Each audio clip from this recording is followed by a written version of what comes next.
finally, the parts have shown up to complete the black car. So ASR has finally got out to me the rear lower control arms,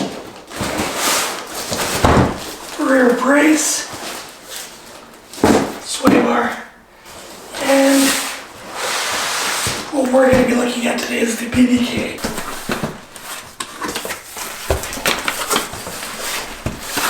What do we have here?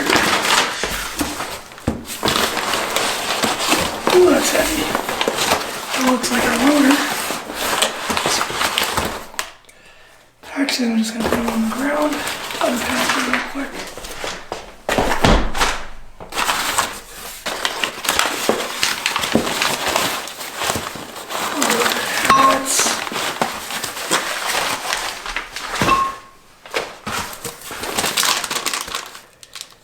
Weird spacers.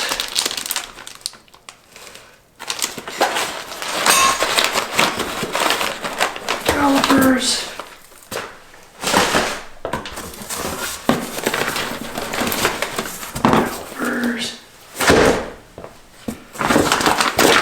Machine brackets. Hawk pads. HPS, I wish they were HP Plus. That's a lot of hardware for the brake, two-piece floating rotor. And the last rotor.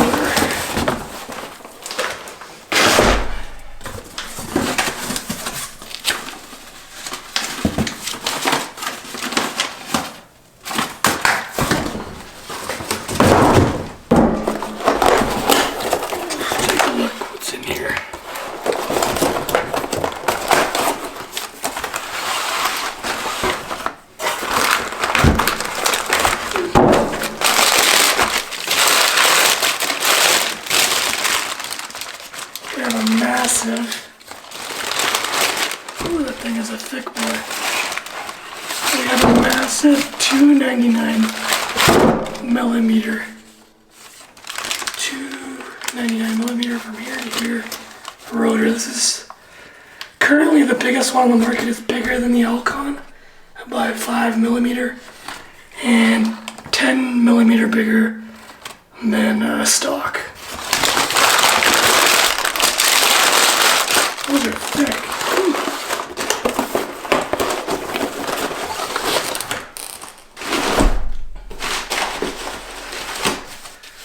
Take a look at the hat.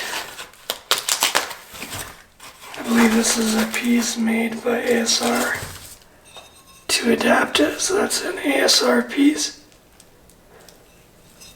Cool color. It's anodized. Very nice part. Alright, let's take a look at the caliper.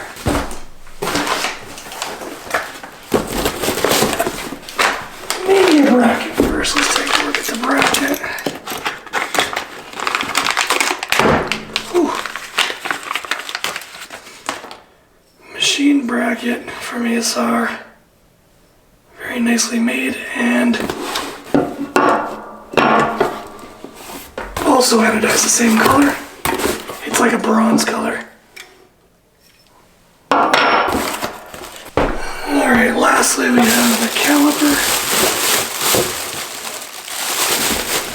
Move that junk out of the way.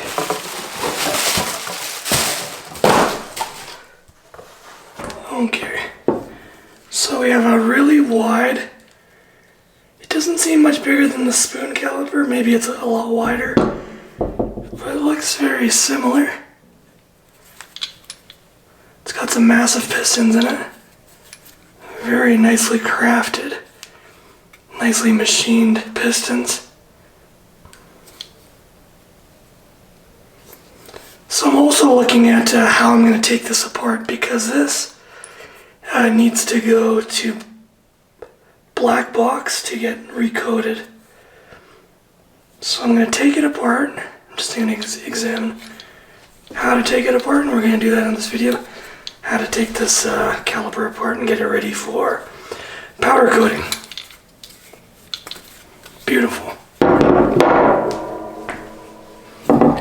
So why it's labeled ASR is because they actually trim this off in order to fit 15-inch wheels. Just because that little piece, if it was there, like look how big it is, it's this big. If that was still there, then it would hit the wheel on the outside here. So they machined that off. So we're going to take a look at this first. We're going to examine how to take it apart,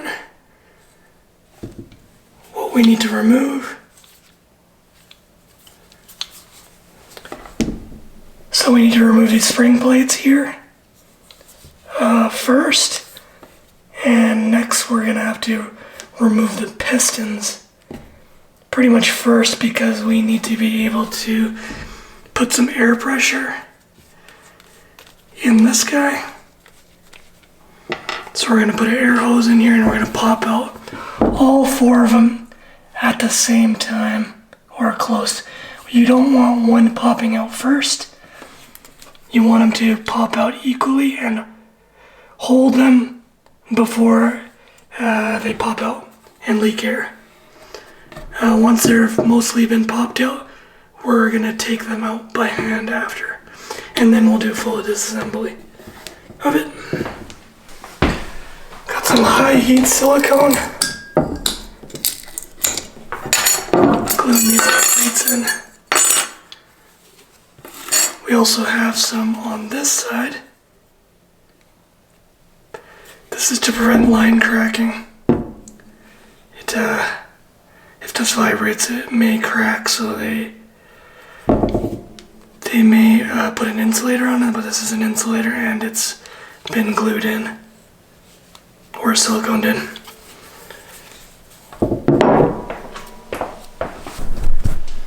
Okay, well, we're gonna need this guy, this air chuck or whatever you call it. We're gonna need it with a rubber end just like this.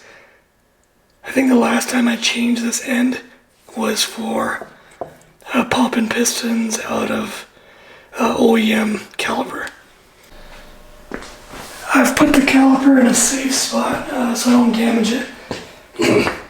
Because after you get it Cerakoted, it'll show imperfections if you do scratch it because it's a very thin coating. So keep it clean. So we pop the cap out the back. We're going to put this in there like that. But before we put air to it, we need to find a block or a piece of wood to go in between. So probably about 1 inch thick we need a block. Okay, we got a piece of wood in there. Let's give this a shot.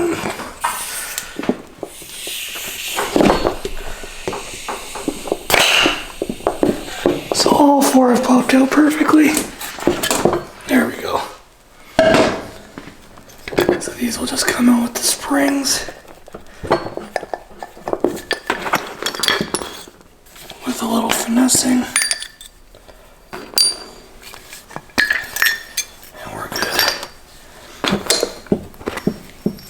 And now we can disassemble the next caliper. Got our flare nut wrench.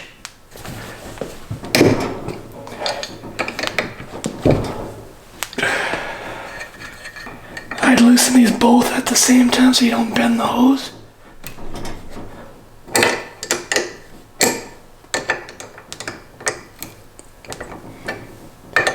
Bend the line.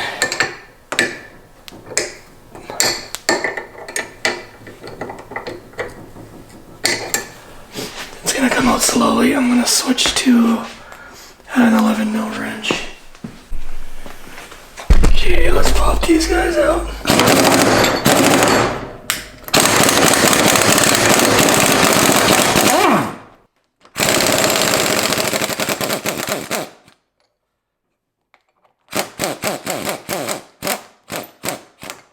Okay.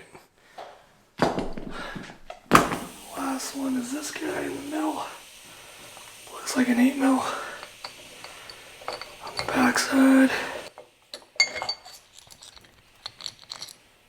I can smell thread lock. Yep. Good to go. No washers. That's it.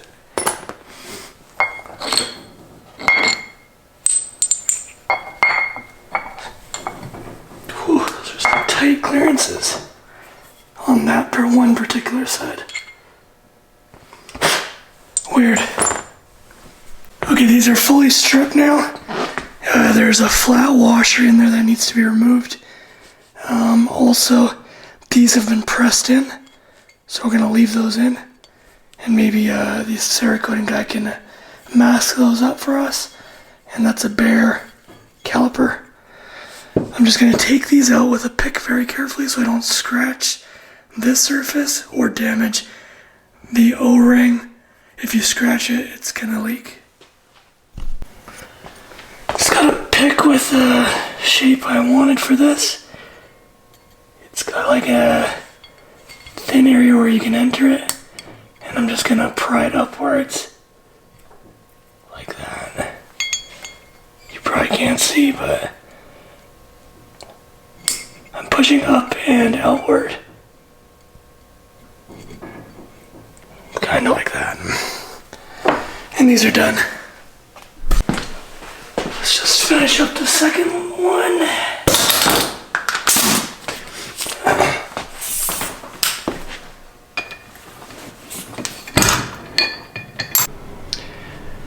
And there it is.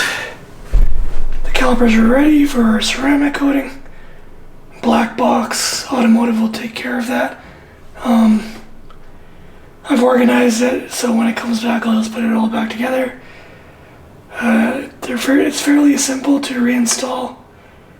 You just gotta make sure you put the bleeder screws on the correct side so you can bleed it. These bolts are different lengths. These washers, different sizes. Pistons are different sizes. It's all just gonna go back together without any issues. I'll high heat silicone these back in along with this, and they should be ready for drop off.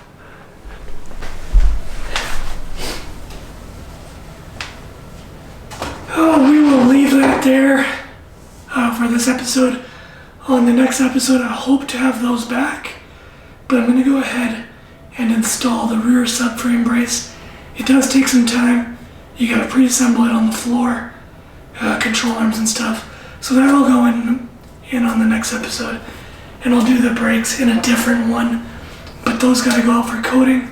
I'm not sure how long they'll be, but I'll see you guys on the next one.